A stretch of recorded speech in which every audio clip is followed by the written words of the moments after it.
This song we're singing right now was made by women in prison for women in prison because of the hard things that they were going through in there. A lot of abuse. There's a lot of abuse happening in our women's prisons, and so this was made by the women to help them get through those hard times.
This next song we're singing is the Warrior Woman song, and it comes from the Lilwa Nation in British Columbia. And it came to a woman in her time when her daughter needed healing, and they were told to sing these songs and it would bring healing.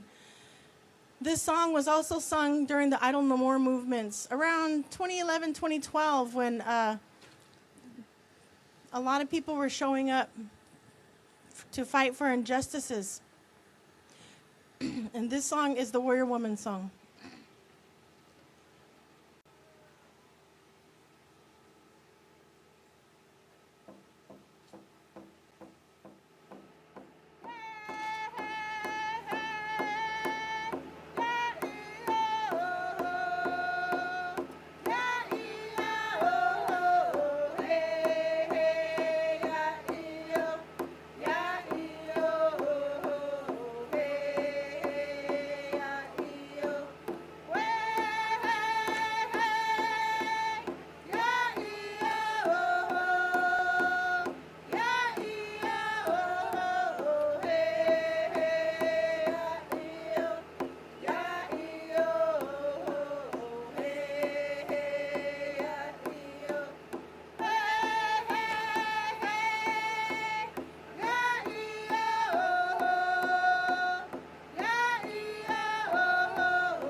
This song, the last song we're going to sing, is the water song that comes from the Anishinaabe people up in Great Lakes, Minnesota. With the belief that if you've heard of Dr. Emoto's water experiment, the water experiment, they said mean hateful words to one glass of water and kind loving words to another glass of water, and over a period of time froze it, looked under the microscope, and they seen the difference between saying mean negative words to one glass of water, which looked dark and murky, and the other glass of water that they had looked under microscope turned into beautiful crystals. and that experiment and that research that was gathered shows how important our words are and how powerful our words are. That we have the power. We have the power to make things happen through our words.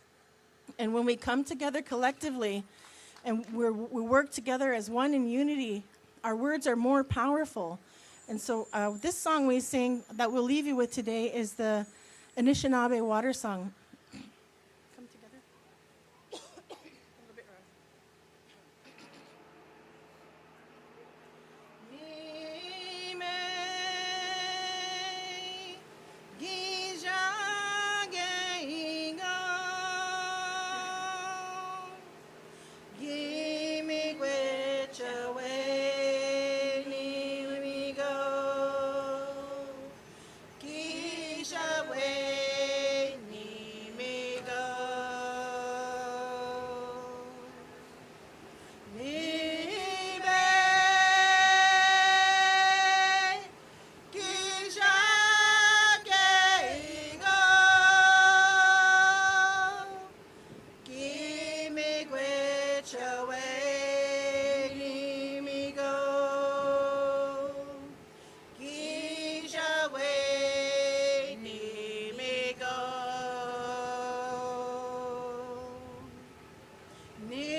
Thank you, everyone.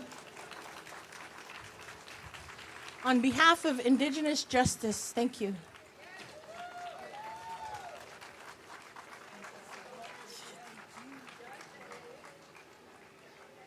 All right, good morning, everyone. If I could please have all these beautiful department heads, board of supervisors, mayoral representatives, community representatives, all join us here next to the podium and represent our amazing city and county of San Francisco. If I could have our commissioners, who I see straight ahead, join us here so we could stand together and begin our event. Thank you. So I'd like to say, first off, what a beautiful anthem of this country that we were blessed with these women singing today. So I want to see if we could please give a round of applause to the Red Lightning Power women that came to bless us today. So good morning, everyone, and welcome. Thank you all for joining us today. Once again, we are honored for the representation of Indigenous peoples and Indigenous women as we begin today's event. And so we say thank you to those first people. And we gather today. Before we begin, we always acknowledge the unceded Ohlone land in the city and county of San Francisco. And so we're honored to not only acknowledge indigenous people, but the original stewards of this land. Why? Because their leadership, their resiliency, and their continued presence has grounded us for the collective responsibility of justice, dignity, and self-determination. So we are honored to have their anthem as we stand on Ohlone land. So thank you once again. We really appreciate your support.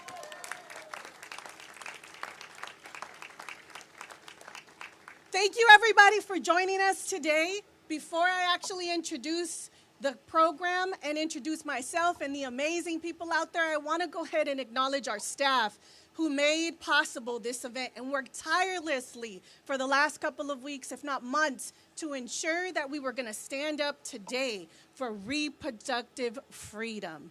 So I want to acknowledge them.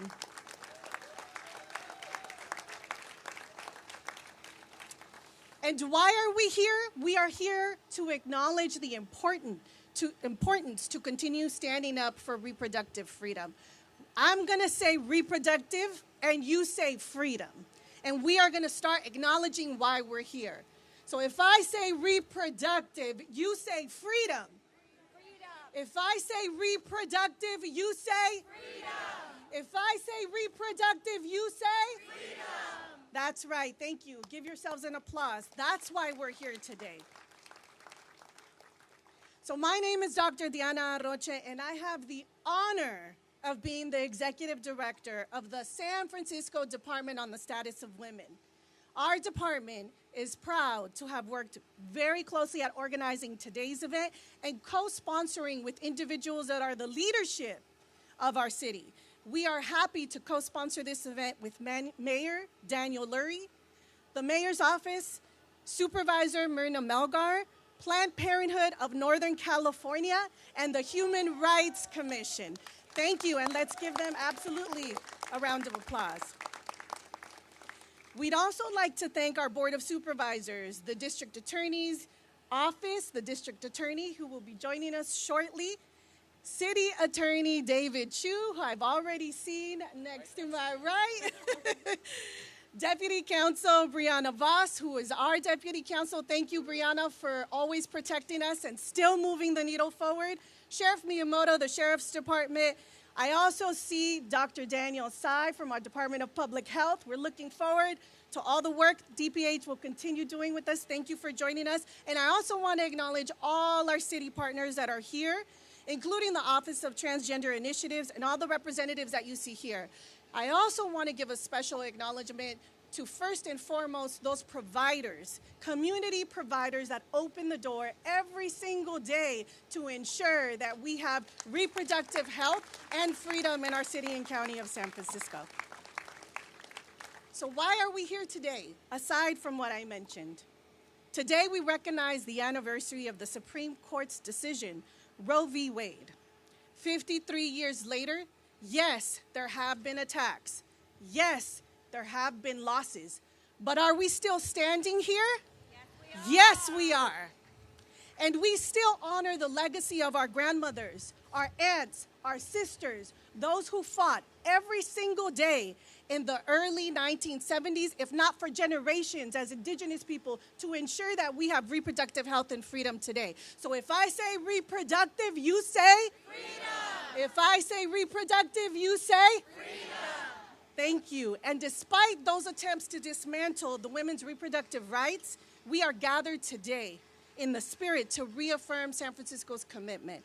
Not only to reaffirm the commitment to reproductive justice, but ensure that our freedom and rights, alongside with our city attorney having our back at all times, that we continue moving forward and defending the work that we need to have for reproductive health and access for all individuals in the city and county of San Francisco.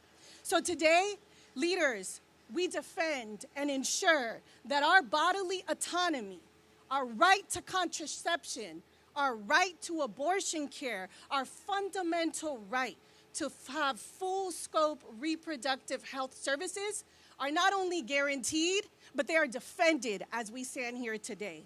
So why this matters? Because your voices matter, because our care matters, and our future matters. Today I stand for my daughter, for my nieces, for all the individuals that are out there that are protecting every single day in and out. We need to fight for our reproductive health and freedom, and we need to defend what we fought for generations. Each and every one of us matter, and it is an honor to stand with that fight and that team that's going to continue making sure that we have all our rights and our freedom every single day moving forward.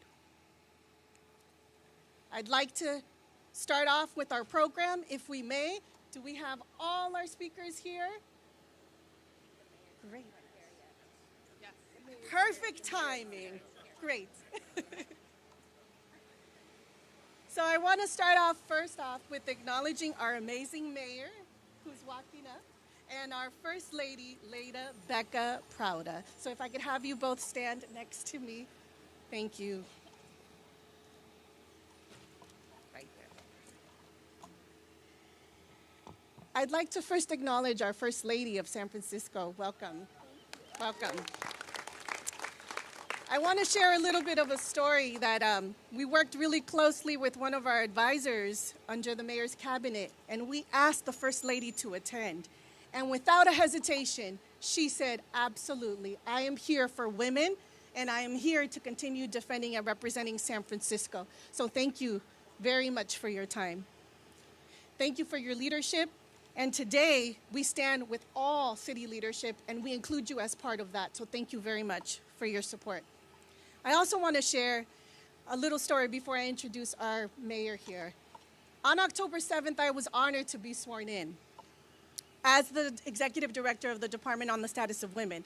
On that day, I remember sharing with the mayor, Mayor, are we ready to fight for reproductive justice? I'm so ready to be committed. I'm so ready to move forward with reproductive freedom for our city. Are we going to continue our legacy? Are we going to continue our work? I'm born and raised here in San Francisco. And you know what he said? He said, let's go. And so with that, I have the honor to introduce our mayor of the city and county of San Francisco, standing side by side with the First Lady, Becca Prouda, Mayor Daniel Lurie. Appreciate it. Thank you very much. Good morning, everyone. I appreciate everybody being here. As we gather here today to mark the anniversary of Roe v. Wade, we are here to affirm that every person has the right to make decisions about their own body and their own future.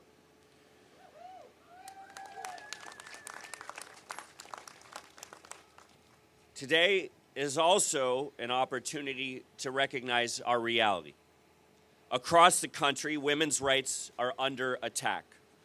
Since the Supreme Court overturned Roe, we've seen states move aggressively to restrict access to abortion and even criminalize health care.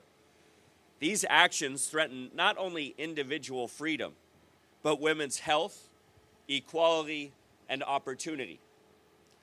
San Francisco stands firmly against that tide. We are and will remain a city that protects and expands reproductive freedom.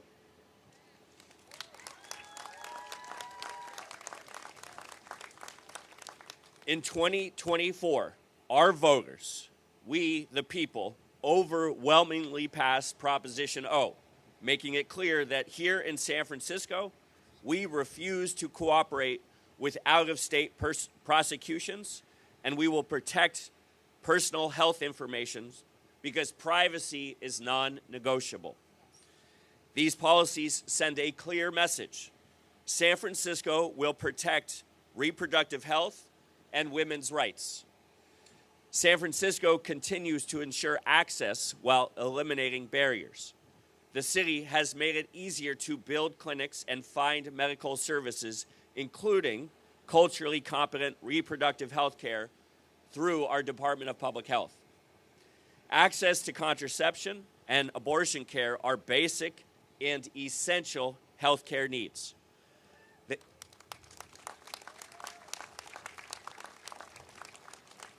They empower individuals to determine when, how, and if they choose to have a family.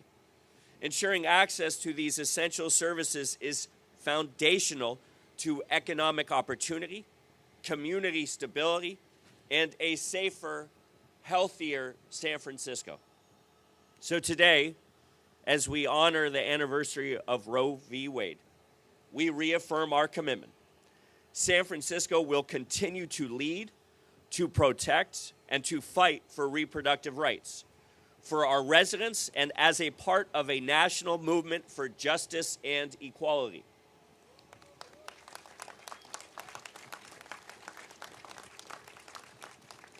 I want to thank Supervisor Melgar and the entire Board of Supervisors, the Department on the Status of Women, the Human Rights Commission, District Attorney Jenkins, City Attorney David Chu, city agencies, including our public health, our community-based organizations, and Planned Parenthood Northern California for their leadership and partnership.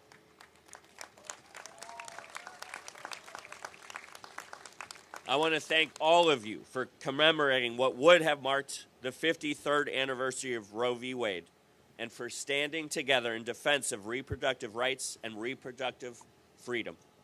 Those are San Francisco's values today, and they will be every day going forward. Thank you all very much.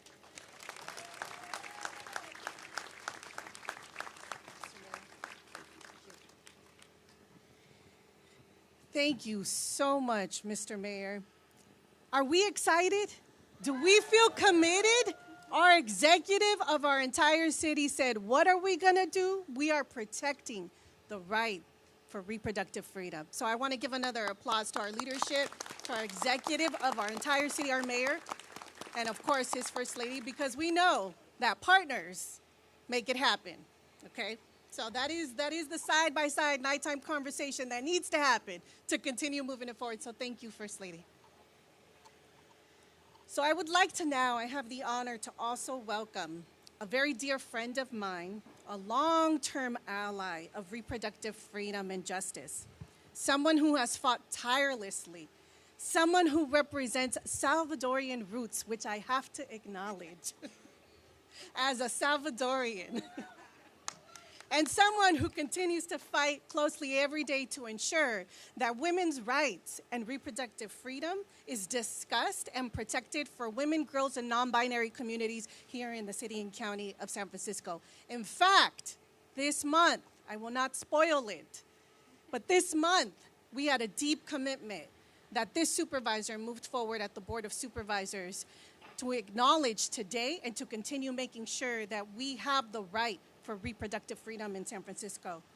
So I'd like to introduce our dear friend and our leader at the Board of Supervisors, Supervisor Myrna Melgar.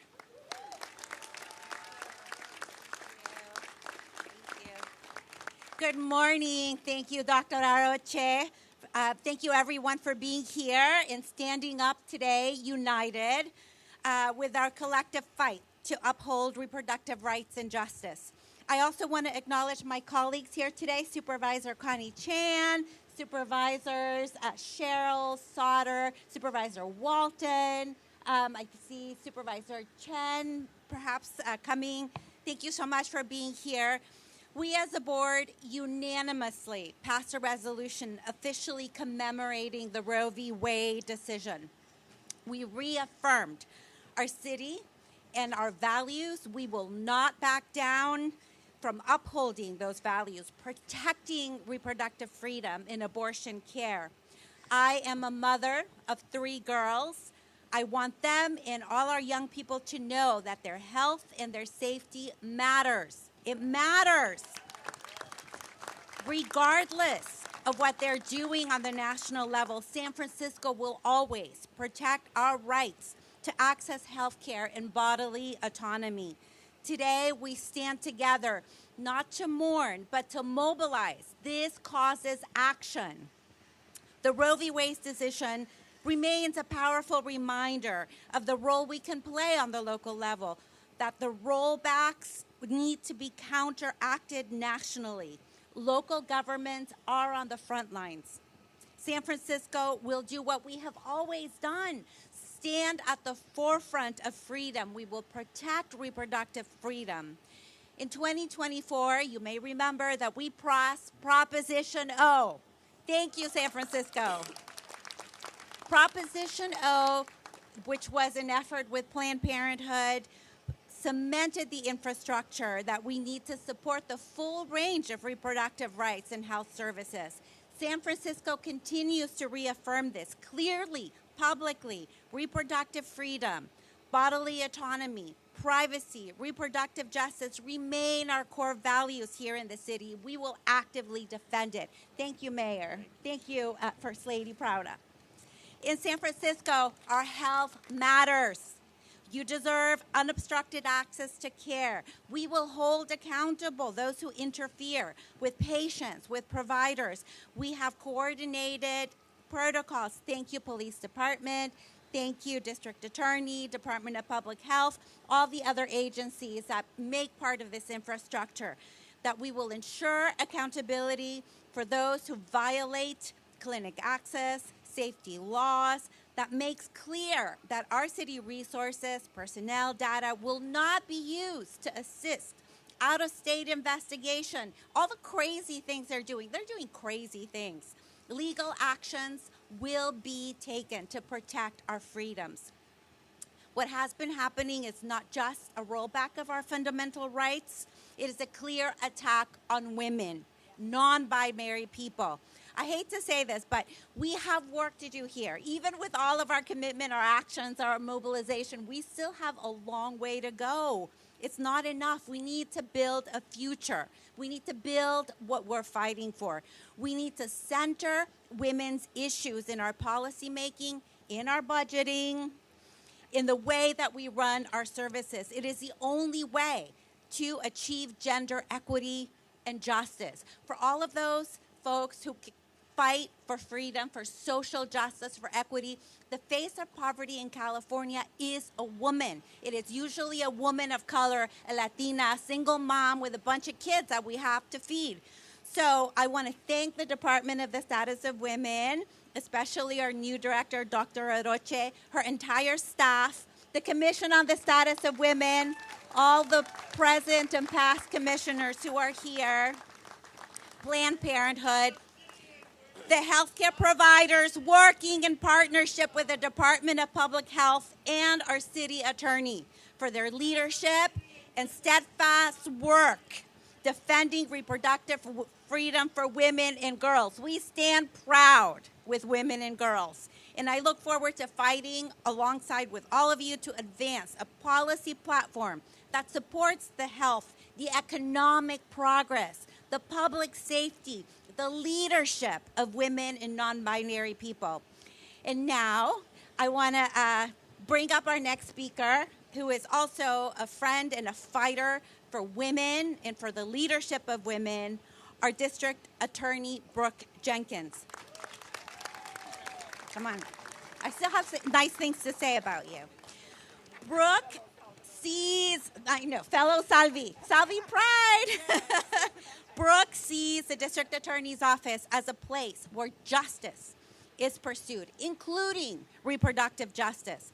Her office is a member of the California Reproductive Task Force, and she has supported the creation of the city's Bay Area Abortion Rights Council. Welcome, District Attorney Jenkins. Thank you so much, Dr. Aroche, for putting this together, for bringing us here. Thank you to the mayor, to Supervisor Melgar, to all of our partners for standing together with community on this. My commitment since the beginning has been to defend the rights of those not only who provide the care to our communities, but those who are seeking health care each and every day in clinics across San Francisco.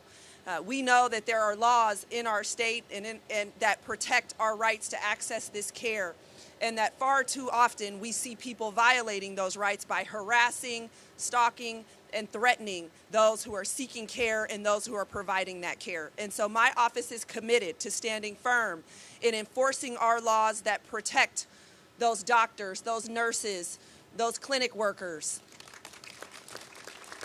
who have had to suffer far too long with the threat of violence and even assaults happening. and to make it clear to those who need care that you don't have to hide. You don't have to be scared. You can get the care that you need. But I don't just stand before you as the district attorney. I stand before you as a woman and as a mother who had to make a very difficult decision myself when I was confronted with having an ectopic pregnancy that needed to be terminated in order to protect my own life and my own health. And under this administration, under this ruling, even the termination of pregnancies that are dangerous to a woman's life are illegal. And that is something this country must address, cannot stand for, and has to do something about. As you've heard, we have the right to the health care that we need as women, and nothing should stand in our way. And so thank you to everybody who's come together to continue to push this fight. It feels like this issue has fallen down the ladder because we know there are many other things going on in this country, but we have to keep it at the forefront of people's minds, and we have to continue to press this issue. So thank you. You will always have me standing with you, and let's keep up the fight.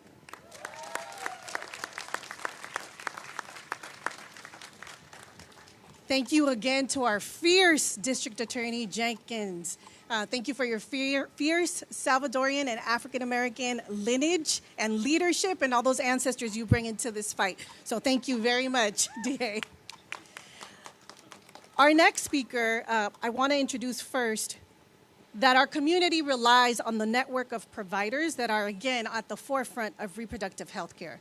Our partners at Planned Parenthood provide an essential health care ranging from cancer screenings, STI screenings, to contraception, to abortion care, gender-affirming care, and many other services that at times during this time, individuals in our city and county do not feel safe but to go to Planned Parenthood. Every day this team shows up. With all the myriad of ways people are being attacked, they show up every single day in their clinics to provide the care that we need. They provide bilingual services, they provide free testing, and today we are grateful for Planned Parenthood Northern California to not only be represented, but to have the CEO and president, Dr. Nicole Barnett, for being here with us today and sharing a couple of words. Welcome.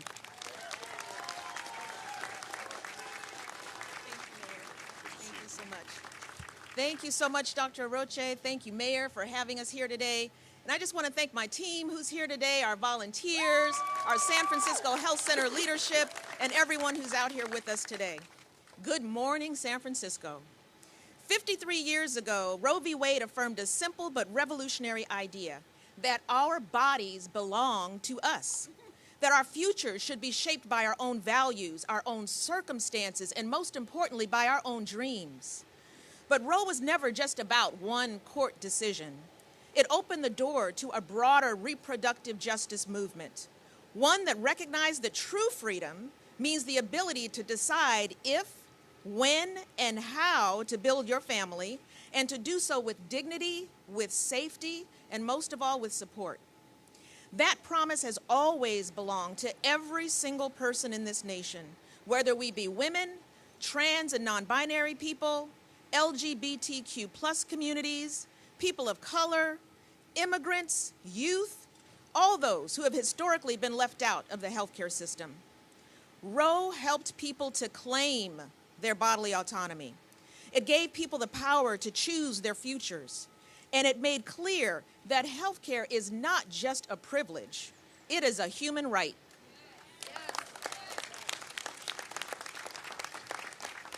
And unfortunately today, that right is under direct and deliberate attack. Planned Parenthood health centers have been defunded and targeted, and it's not because of what we do, right? Let's make that clear. It really is because of who we serve and what we stand for. These attacks are designed to strip people of care. They're designed to silence our providers and to literally turn back the clock on decades of progress. But let me be absolutely clear, we are still standing.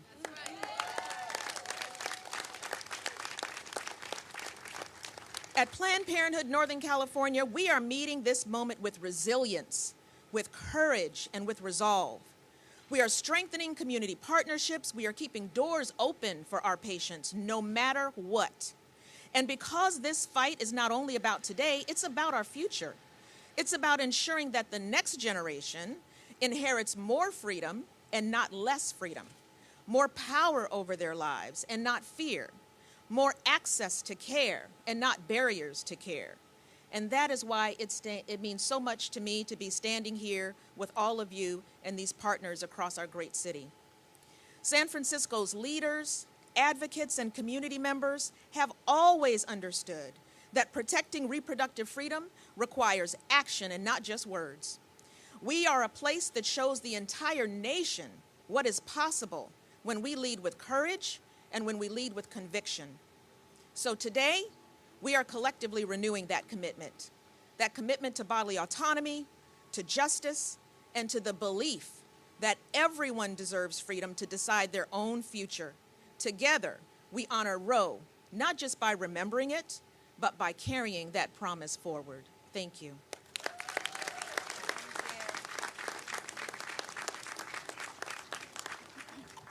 Thank you so much, Dr. Barnett, and we are fighting with you. We will fight standing side by side for reproductive freedom. For reproductive freedom. Thank you so much. I also want to acknowledge really quickly, we have Joaquin Torres, our city assessor, who's in the house. We have our Department of Police Accountability Director, Paul Henderson, I see as well.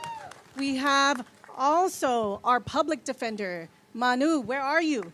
There we go. We have our supervisors who have been joining us. And I also want to acknowledge our fire chief, our firefighters who are here today in uniform, representing that they also stand with us. Thank you so much, Chief, for standing here with us. And finally, before I introduce the next speaker, and someone that's amazing, that I can't wait for you to hear from, I also want to acknowledge that we come from the long lineage of women that are part of our Commission on the Status of Women and have actually fought for the last 5 decades for our rights here in San Francisco. If I could have you wave those commissioners that have existed from the past that are attending and those that are here today that are current leadership. Thank you so much for your leadership every day. The next person I'd like to introduce is someone that is an outstanding ally and leader on reproductive justice, someone that has fought tirelessly with their team to ensure that every single person in the city and county of San Francisco has the right to not only abortion health care, but to the right of all health care in the city and county of San Francisco. That person is our city attorney, David Chu, who I will dare say is probably the best city attorney I have ever met, if I could say that. He has launched the Legal Alliance for Reproductive Rights and has filed numerous cases defending us here in the city and county of San Francisco. So to the best city attorney around, welcome, David Chu. Thank you, Dr. Aroche. With that introduction, I'm just going to go back to my office. Good morning, San Francisco. Thank you for representing the beautiful mosaic that is our human race here on the steps of City Hall. And let me ask, are we ready to fight? Yes. Are we ready to stand with Planned Parenthood? Yes. Are we ready to defend our reproductive freedoms? Yes. Thank you for being here. Today, we should be celebrating the 53rd anniversary of Roe versus Wade. But instead, our country is experiencing the most precarious time for reproductive rights in our lifetimes, at a time when 23 states have completely banned or severely limited abortions, when women in states with bans are almost twice as likely to die during pregnancy or childbirth, in a country where maternity mortality is triple the rate of other higher income countries. Let me share that a reason that I became your city attorney has to do with this fight.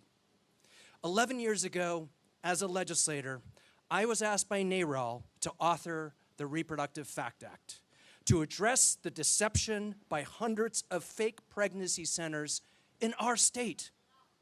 Our law was upheld in 4 of 4 district courts, unanimously upheld in the Ninth Circuit. During the Obama years, when we took those rights for granted. And then someone was elected to be the so-called president of our United States. And Donald Trump appointed his first justice, and my little law became the first pro-choice target of the new Trump Supreme Court majority. And that was when I decided that I needed to get back into the courtroom. I want to thank all of the incredible advocates, policymakers, health practitioners who are here. But particularly, I want to thank our lawyers. Every person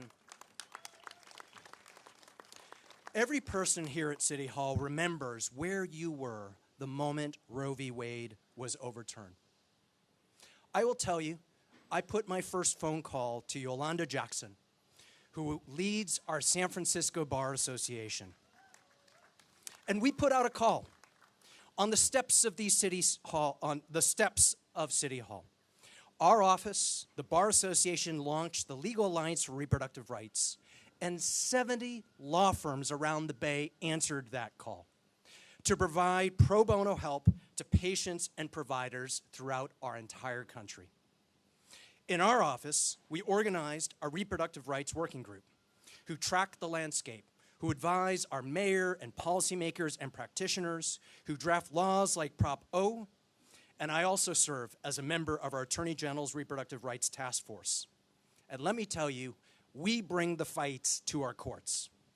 Of the 14 lawsuits our office has filed against the Trump administration, 3 have involved anti-choice policies that impact the access to health care, reproductive access, whether it has to do with those who live in our public housing, who take advantage of our infrastructure.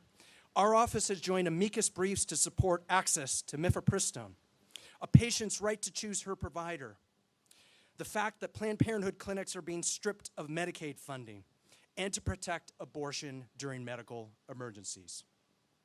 But let me also acknowledge those who are responsible for overturning Roe, who are men: Donald Trump, Samuel Alito, Clarence Thomas, Neil Gorsuch, Brett Kavanaugh, John Roberts. Gloria Steinem reminded us that if men could get pregnant, abortion would be a sacrament. Amen. Too many men are responsible for the travesty of reproductive rights today.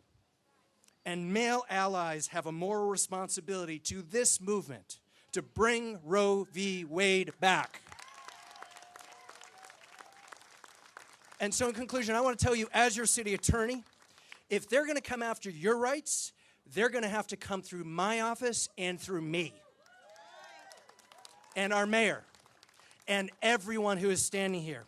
During this Handmaid's Tale moment, when reproductive freedoms are at stake, San Francisco will always be a haven for abortion care and reproductive freedoms. And you should know that my lawyers and I are going to fight as long as the courtrooms are open and as long as the rule of law and our democracy still exists. Let's do this together.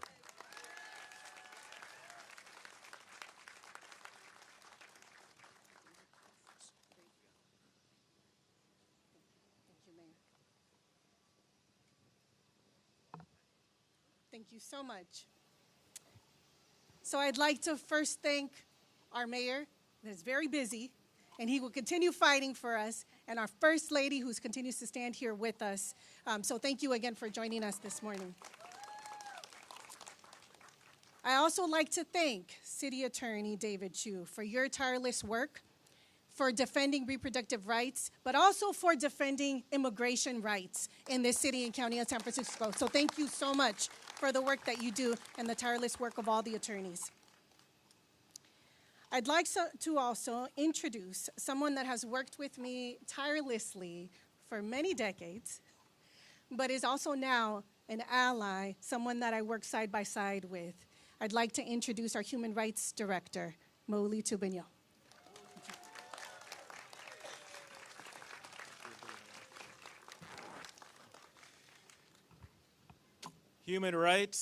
Reproductive rights are human rights. Say it with me, don't make me do it by myself. Reproductive rights are human rights. One more time, reproductive rights are human rights. Thank you, everybody. My name is Mawuli Tubenyo.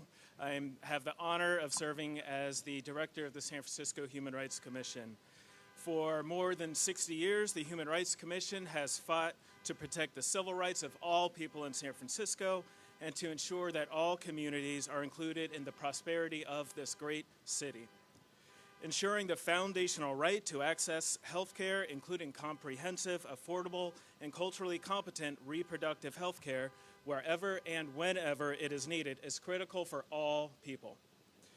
This includes abortion care, contraception, prenatal and maternal care, fertility and gender-affirming care. These services save lives.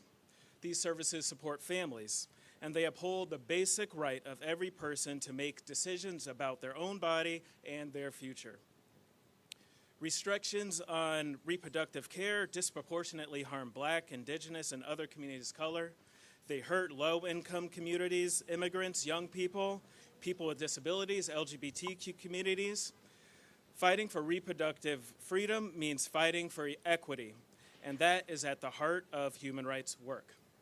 I am the father of 2 young girls, and by the time they are aware of what reproductive freedom is, I hope that they do not have to worry about it, that they don't have to think about it. So I just want to thank all of you for standing up for them, for standing up for yourselves, for the people of this city.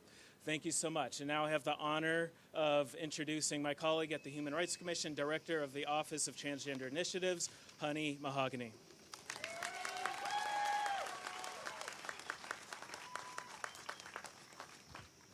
All right, do we believe in access to abortions? Do we believe in reproductive health care? Do we believe in health care for all people? Do we believe in women's rights? Do we believe in trans rights? Do we believe in human rights? And do we believe in San Francisco? That is why we are all here today to commemorate the passing of Roe v. Wade. It should be 53 going on 54 years, and yet we have seen step by step, drip by drip, the way in which our rights have been under attack in this country. As someone who grew up here in San Francisco as a child of refugees, I am incredibly grateful to be here in this sanctuary city, within a sanctuary state, to be somewhere where our leaders believe in human rights, believe in equity, believe that we all should be able to access the life-saving health care that we need. I am currently the director of the Office of Transgender Initiatives, and so I know a lot about what is happening across this country as it relates to trans issues. For example, 2 years ago, they were already passing 800 anti-trans bills across this country. Last year, it was over 1,000. And this year, who knows what they're going to do? The Lemkin Institute, a leader on genocide studies, on genocides across this globe, previous presidents have come out to say that here in the United States, we are in the early to mid stages of a genocide against transgender people. And as terrible as that is for transgender people, all of us here today need to make the connections between the fight for trans rights and the fight for human rights.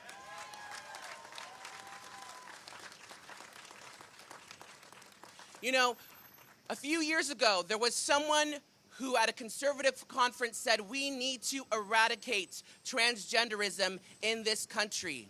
And you know what they're saying now? They're saying that feminism is a form of transgenderism.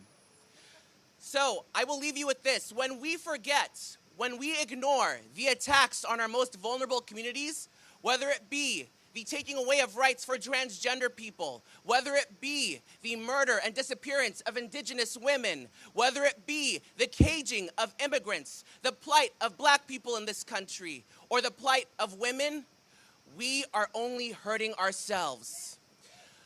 But I'll tell you this, I believe in the people that are here at this rally today. I believe in the people of San Francisco and of California, and still I believe in the American people, that there are enough of us who believe that human rights apply to all of us, that there are enough of us who will be willing to take a stand and take our democracy back and protect the least of us, those who are most vulnerable in this time when they are under attack. Are you with me? Yes. San Francisco, I said, are you with me? Yes. Well, we've got work to do. Thank you.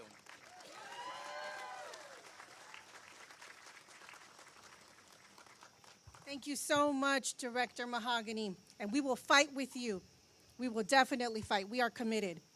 The next speaker I'd like to introduce is someone that has worked tirelessly to continue making sure that the HIV community and women and immigrants continue to get the healthcare services that they need here today. She has also served many roles as the first trans chair of the Human Rights Commission and is currently the first trans woman on the Commission on the Status of Women. Please, excuse me, the second. Thank you. The second trans woman on the Commission on the Status of Women. Please welcome Commissioner Chung. Thank you, Dr. Aroche, and good morning, everyone. Roe v. Wade is often described as a women's issue or national legal debate, but at the core, it has always been about something broader: the right to bodily autonomy and medical privacy. That principle matters deeply to transgender and non-binary people, and it matters here at home in San Francisco. Not everyone who can become pregnant identifies as woman, and transgender men and some binary people also face decisions about pregnancy, often while navigating stigma, discriminations, or barriers to respectful and affirming healthcare. Roe helped ensure that those decisions could be made privately, with doctors not dictating by the state for people who already feel vulnerable to medical settings that protection matters. More broadly, Roe rested on the idea that the government should not control deeply personal choices about our bodies and our futures. That idea is essential for transgender and non-binary people whose lives often involve medical decisions tied to identity, health, and dignity. When the state claims power over one form of bodily autonomy, it raises real fears about where that power might expand next. For San Francisco residents, this issue carries particular weight. This city has long stood for inclusion, that's not a dirty word, reproductive freedom, and LGBTQI healthcare access. Roe reflected those values. Its overturning was a reminder that even in progressive communities, rights exist within a national legal system and cannot be taken for granted. Ultimately, Roe v. Wade matters because it asks a fundamental question: who gets to decide what happens to our bodies? For women, for transgender and non-binary people, and for communities like San Francisco, the answer has lasting consequences for freedom, safety, and dignity. So please repeat after me when I say my body and you say my choice. Okay. My body, my choice. Our body, my choice. My body, my choice. Thank you. Oh, and I have to introduce somebody. Great. Thank you so much, Commissioner Chung, and thank you for reminding us that we need to continue fighting for all communities. The next speaker I'd like to introduce is someone that has also worked tirelessly, has actually dedicated a lot of time to be able to continue ensuring that we have policy at the forefront and that we continue talking about human rights on an ongoing basis, advocating for young people, including violence prevention, food insecurity, and improved language access. I'd like to introduce our Human Rights Commission Chair, Leah Pimentel.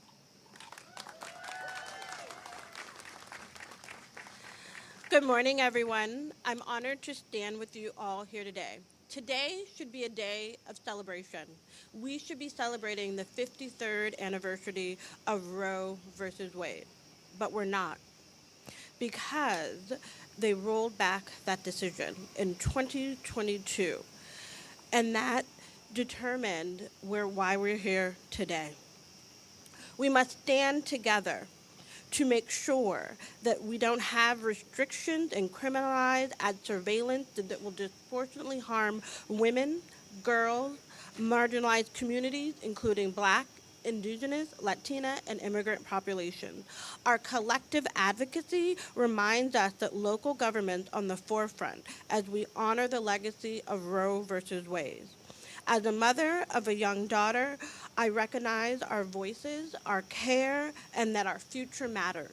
Together, we must continue to fight for the future for reproductive justice, to make sure that it is a reality for everyone, that everyone has a right over their bodies so that they can choose as they rightfully should. Thank you.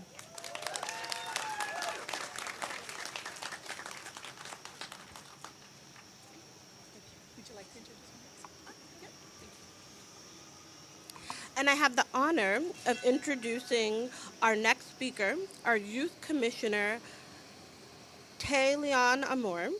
She is a third term on the San Francisco Youth Commission and currently serves as Vice Chair. She has been on the Transformative Justice Committee for all 3 years of her term, advocating for issues that directly impact young people, including violence prevention, food insecurity, and improvement to language access. Additionally, she has been and will continue to be steadfast advocate for reproductive rights, especially in the wake of the overturn of Roe versus Wade. Welcome.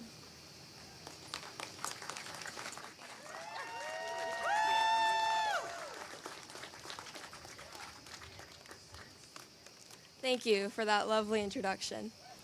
Hello all, my name is Taya Lonea Amir, and I am the Vice Chair of the San Francisco Youth Commission. Today is January 22nd, 2026, 53 years after the landmark Roe v. Wade decision that declared that the U.S. Constitution protects a woman's right to an abortion. For nearly 50 years, abortion was recognized as a fundamental constitutional right and affirmed the ability of individuals to make personal health care decisions free from unwanted government interference. But now, the world has changed. Reproductive rights aren't protected anymore. 4 years ago, the Roe decision was overturned by the Supreme Court. This decision impacted millions of women, girls, and non-binary people who have now seen their body autonomy diminish. As a 17-year-old woman, I feel extremely grateful to live in San Francisco, where my right to choose is protected by California's state laws and constitution. But other girls my age around the country do not have that benefit. Even as young San Franciscans, my peers and I are not immune to the direct impact of the overturning of Roe. As a high school senior, I am currently trying to figure out where I'm going to college next year. Instead of solely focusing on the academic and social aspects of the schools I might call home, I must also take into account whether that school's location will eliminate my rights as a woman. This is not an issue that I and my friends ever thought we would have to take into account in 2026. But that is the country we live in. A country where around 2/3 of teenage girls in the United States have to worry about whether their choice in living will impact their access to reproductive care and their right to choose, and over 70% consider reproductive health care access when choosing a college. This is why this commemoration is essential. With it, we are saying that the current status quo is unacceptable and that San Francisco will always stand on the side of women's rights. But this commemoration is not the end. We must keep fighting. For the 25-year-old that has just been turned away from a Planned Parenthood because they won't provide her with the service she has a right to receive. For the teenage girl needing access to reproductive care in a state that denies her. For all the women in our lives, moms, daughters, family members, and friends. For all of us. Help us fight for a country where no person has to live in fear that their reproductive rights and body autonomy will be taken away, and where the right to choose is a right, not a privilege. Thank you. Thank you so much. That's our future leader in our current youth leadership. Can we give her a round of applause? Thank you. The next person I'd like to introduce is someone that has worked tirelessly to advocate from issues across the globe. The next speaker that we have, and stay with us, we have an amazing 2 more speakers coming up, but this speaker you need to hear. Her name is Nadia Rahman. Hi, everyone. Good morning. In preparing to speak today, I thought deeply about what I could possibly share with you all on the issue of reproductive freedom that would be incremental to the esteemed speakers that we've heard from this morning. I reached out to a relative of mine who is a physician. She's an obstetric anesthesiologist who specializes in providing anesthesia and pain management for pregnant patients before, during, and after childbirth. She's intimately familiar with the fact that abortion rights are an issue of life and death. And as a healthcare worker, she sees that in her work every single day. She told me about her top concerns, which included her patients developing infections, sepsis, and dying from not being able to get the care that they need, such as in the case of an incomplete miscarriage, when there is still a heartbeat present. As of today, 7 states across the country have heartbeat laws which effectively outlaw abortion at only 5 to 6 weeks of pregnancy. And the reality is that maternal deaths in states with abortion bans have risen. Mothers in abortion ban states are nearly twice as likely to die from pregnancy-related causes than those in states where abortion remains accessible.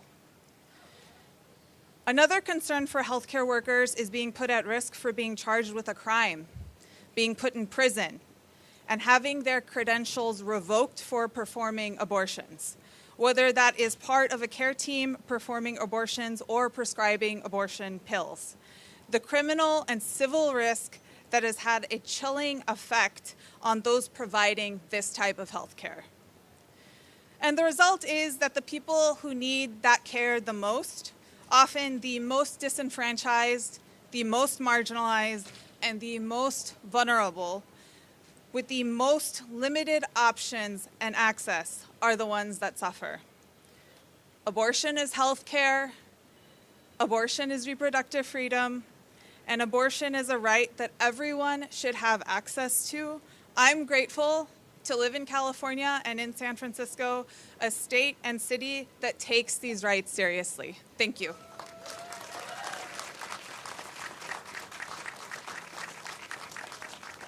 Thank you so much, Nadia, for your work. The last speaker is someone also that has worked tirelessly in our city and county of San Francisco. We'd like to welcome Amy Moy, the co-CEO of Essential Health, and congratulate her on her appointment to the Governor's Protect Access to Healthcare Access Stakeholder Advisory Committee. Welcome, Amy, our final speaker. Please welcome us. Good morning, everyone. I'm so delighted to be able to be with you all and stand in community and solidarity with you all today.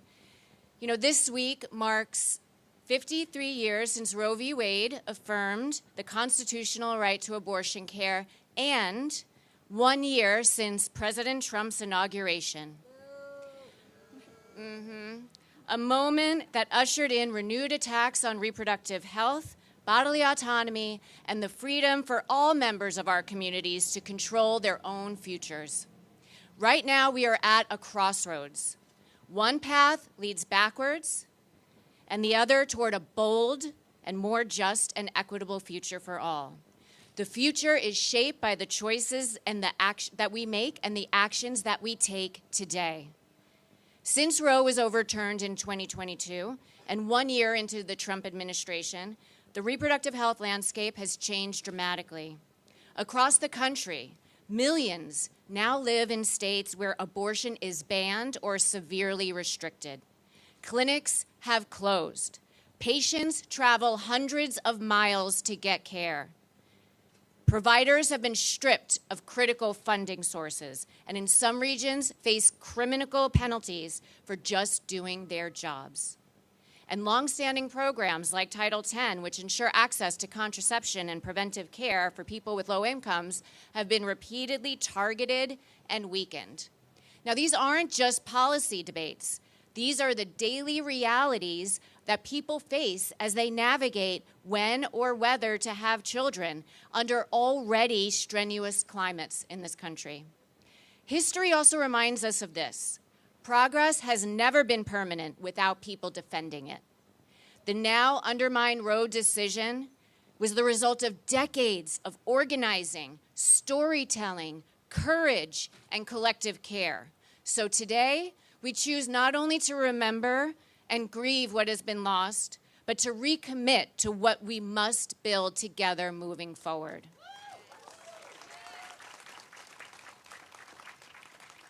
Since the overturning of Roe, California has led the way nationwide in protecting and expanding abortion access.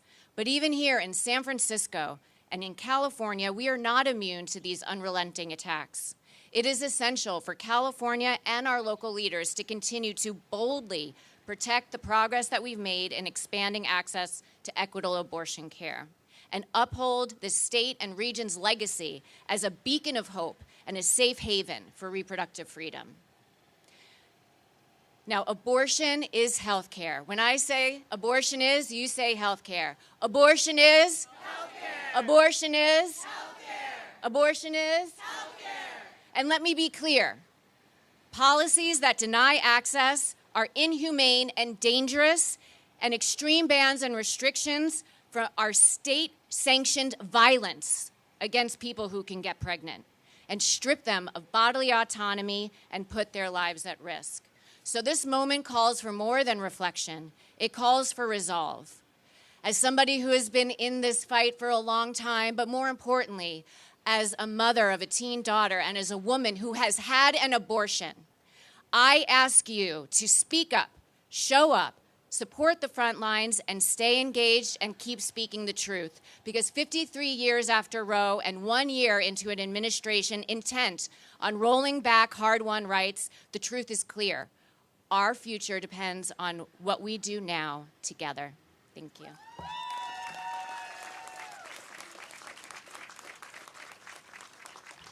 Thank you so much, Amy. And again, when I say reproductive, you say?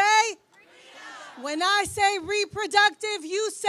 Freedom. When I say reproductive, what do we stand for? Thank you so much. I'm the Executive Director of the Department on the Status of Women. I'd like to thank you in behalf of the department. You see the lovely staff with the shirts. Please thank them for all the work. And we encourage you to please join us to the stage for a photo op to conclude our event. Thank you to all the speakers. Thank you to our president of our commission and all the city leadership that's here present. We'd also like to thank Supervisor Melgar for co-sponsoring this event alongside with the Human Rights Commission and Mayor Lurie. Please join us at the stage for the last photo. Thank you so much.